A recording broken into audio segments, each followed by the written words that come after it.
Mi nombre es María Teresa Panchillo Neculhual. Soy poeta. Dicen que soy poeta. A mí me tocó estudiar en los tiempos de la dictadura, muy difícil. Entonces, cuando terminé el cuarto año medio, era trabajar o estudiar. Entonces, al final ya me quedé con cuarto año medio nomás.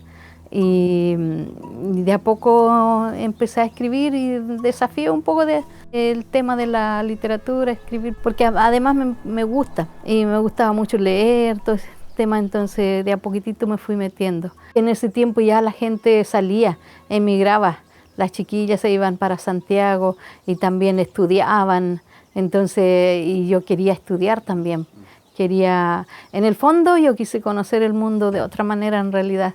Yo quería saber cómo era el mundo, cómo estaba conformado, qué son las estrellas, qué es el espacio, el universo, todo ese asunto. Yo quería saber cómo era eso.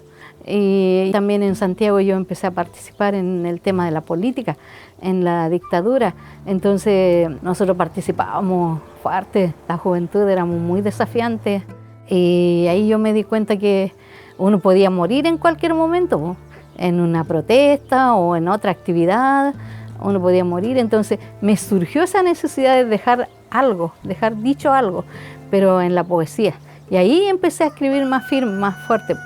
Después ya empecé a ir a la SECH, a ver los poetas, a conocer a otra gente, y también empecé a participar en peñas, que en este tiempo era común. De repente algunas eran clandestinas, pero esas eran más buenas todavía porque llegaban gente más importante, poetas, que estaban prohibidos, como Mauricio Redolés, de repente aparecía por ahí Gervasio.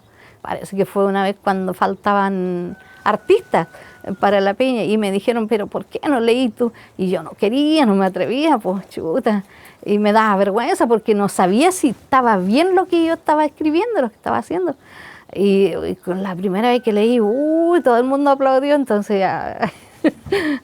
Pero nunca esperé que de repente me iban a llegar invitaciones de afuera y que iba a andar por otros países a través de la poesía. Nunca esperé eso, nunca lo soñé tampoco. Uno de los primeros que tengo se llama Lautaro, es un homenaje a Lautaro. Es que yo me reconocía mapuche y la gente también me reconocía mapuche, mis amigos, mis compañeros. Hoy en día, más bien acá o en Cholchol, últimamente he estado escribiendo poesías cortitas que yo pretendo hacer un libro de ese, que se llaman A veces. Entonces, hay uno que dice, por ejemplo, a veces hay patitos en la laguna que llegan hasta noviembre, octubre y después se van. Cosas así a veces, pero siempre resaltando lo que es la tierra, la importancia de la tierra, la naturaleza.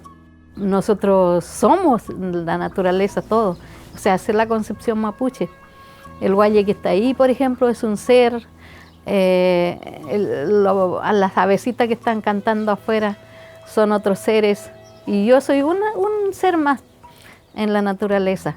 Es que es así en la vida mapuche.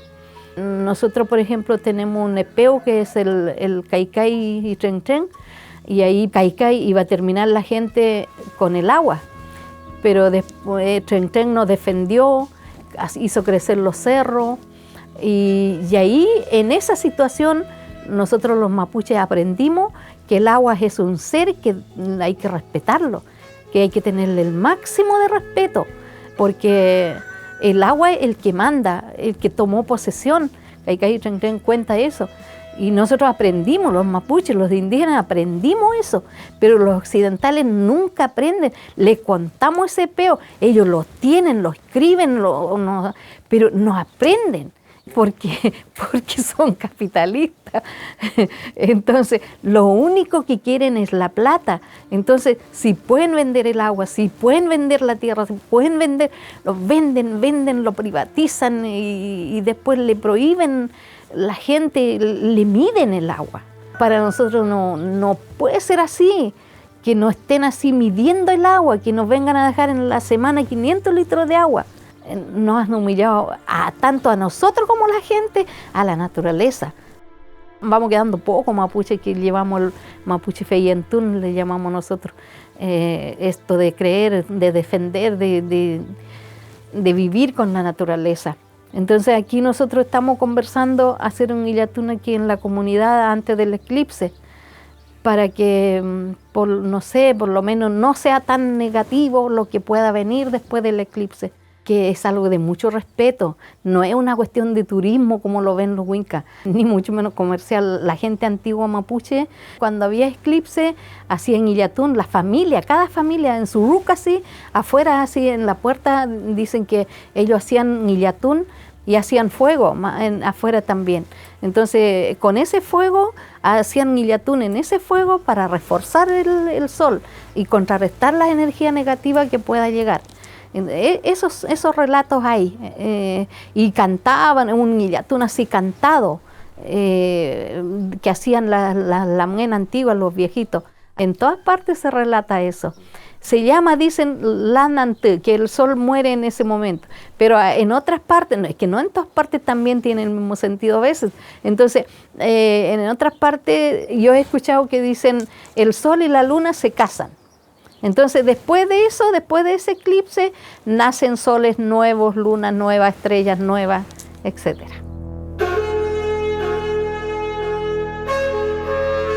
Leftaru, a ti te digo si puedes escuchar en la profundidad de la noche. Estamos descubriendo las huellas que dejaste, marcadas en la tierra, en las aguas, en los árboles, en toda la naturaleza que nos pertenece. Y lucharemos como tú. Sabemos que para ti solo la lucha tiene sentido, no una poesía infantil escrita en un momento emocionante, ni una promesa en los días dolorosos. Esas cosas son demasiado pocas para un hombre como tú. Cuando una guerra arde para todos, no se puede hablar nada más. Lucharemos sin claudicar, está diciendo una voz en una toma de radio. Será tu mensaje que vuelve y nos llama desde la ciudad que no llegaste en tu último combate.